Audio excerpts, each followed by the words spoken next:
రాష్ట్రంలో వైసీపీ సమరోత్సాహంతో గెలుపుపై ధీమాతో ప్రచారం నిర్వహిస్తుంటే తెలుగుదేశం పార్టీ మాత్రం ఓటమి తప్పదేమోనన్న భయంతో ప్రచారం నిర్వహిస్తోందని ఆరోపించారు ప్రొద్దుటూరు ఎమ్మెల్యే రాచమల్లు శివప్రసాద్ రెడ్డి. ఎన్నికల ప్రచారంలో భాగంగా ప్రొద్దుటూరు మున్సిపాలిటీ పరిధిలోని కోనేటి కాలువ వీధి, మార్కెట్, సున్నంబట్టి వీధుల్లో ఆయన సతీమణి రాచమల్లు రమాదేవి, మండల పరిషత్ ఉపాధ్యక్షులు మల్లెల రాజారాం రెడ్డి, పోరెడ్డి నరసింహారెడ్డి, ఒరికోటి ఊబులండి శివచంద్రారెడ్డి, ఆయిల్ మిల్ కాజా, ఇతర మైనార్టీ నాయకులు, కార్యకర్తలు సంయుక్తంగా ఇంటింటికి వెళ్లి ఓటర్లను అభ్యర్థించారు. వైసీపీ చేస్తున్న ప్రచారానికి భారీ స్పందన లభిస్తోంది. మహిళలు, పెద్దలు ఇళ్లలో ఉంచి బయటకు వచ్చి ఎమ్మెల్యేకు సాదరంగా స్వాగతం పలుకుతున్నారు. ఈ సందర్భంగా ఎమ్మెల్యే తెలుగుదేశం పార్టీ తీరుపై ఘాటైన విమర్శలు చేశారు. మే 23న వైసీపీ ప్రభుత్వం ఏర్పడబోతోందని ఆయన ధీమా వ్యక్తం చేశారు.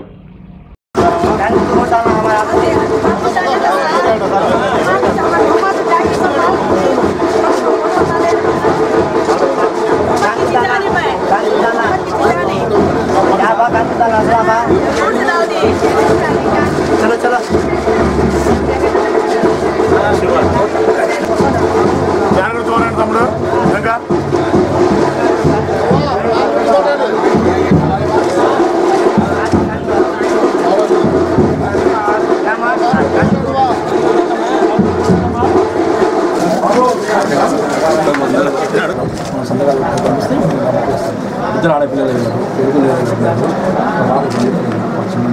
మన తరపు లెటర్ వస్తున్న అక్కడి నుంచి తీసుకొస్తాం. సందర్భం పెట్టిస్తే మన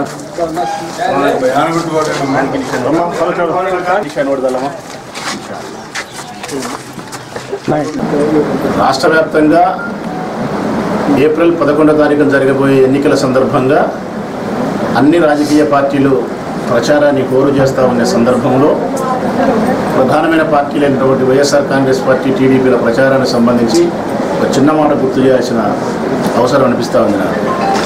ఈ నియోజకవర్గమే కాదు, రాష్ట్రంలో 175 నియోజకవర్గాల్లో కూడా వైఎస్ఆర్ కాంగ్రెస్ పార్టీ పూర్తి ఆత్మవిశ్వాసంతో, భద్రత మధ్య ఏప్రిల్ 11వ తారీఖున ప్రజలు మాకు విశ్వాసంతో మా నాయకుని యొక్క నాయకత్వాన్ని విశ్వసించి ఓటేయబోతున్నారు అన్న పూర్తి ఆత్మవిశ్వాసంతో, ఆనందంగా, ఆహ్లాదభరితంగా మా ప్రచారం జరుగుతూ ఉంది. మా ప్రచారానికి భిన్నంగా జరుగుతుంది టీడీపీ ప్రచారం. ఎక్కడ 175 నియోజకవర్గాలు ఎక్కడ చూసినా తెలుగుదేశం పార్టీ శ్రేణులు అభద్రతాభావంతో చేస్తూ ఉన్నారు. అపనమ్మకం, మా పార్టీ గెలుస్తుందా, ఓడుతుందా, ఓడిపోతుంది, రావేమో, జగన్ గాలి వీస్తుంది. వాళ్ళ మంత్రులకు సైతం ఇదే అభిప్రాయం ఉంది. మేకపోతు గాంభీర్యాన్ని ప్రకటిస్తూ ఏదో ఎన్నికల వ్యవహారం నడిపే క్రమంలో భాగంగా ప్రచారం జరుగుతుంది తప్ప గుండెల నిండా ఆత్మవిశ్వాసంతో వారి ప్రచారం జరగడం లేదు. ఇవన్నిటికీ కారణం ప్రజల యొక్క విశ్వాసాన్ని తెలుగుదేశం పార్టీ, తెలుగుదేశం ప్రభుత్వం కోల్పోవడం.